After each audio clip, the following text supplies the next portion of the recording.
Once upon a time, there was a poor fisherman who lived with his wife in a tiny shack by the sea. The shack was small, dirty, and always smelled of fish. But they had each other, and they got by barely.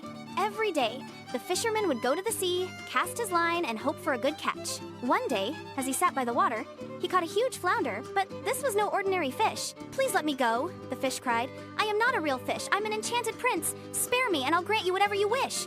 The fisherman, astonished, was a kind soul. "Of course," he said, and let the fish swim free. That night, he told his wife about the talking fish. "What? And you didn't ask for anything?" she snapped. "Go back and tell the fish I want a cottage, something better than this filthy shack." So the fisherman went back to the sea. The waves were a little gray now, the wind a little strong. He called out, "Flounder, flounder in the sea! Come, I pray thee, here to me. For my wife, good Isabel, wants a wish, if you can tell."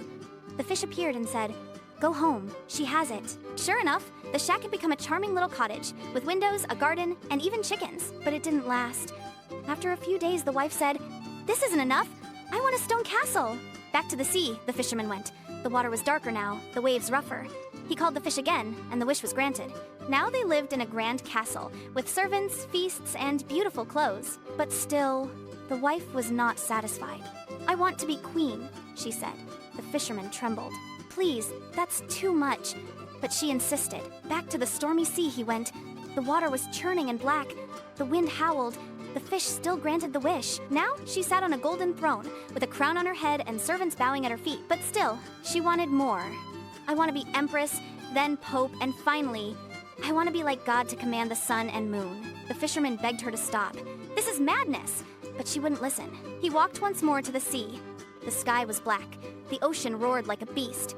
He whispered the rhyme with trembling lips. The fish rose up but did not speak. It simply turned away and vanished beneath the waves. When the fisherman returned home, the castle was gone. The gold, the gowns, the throne, gone.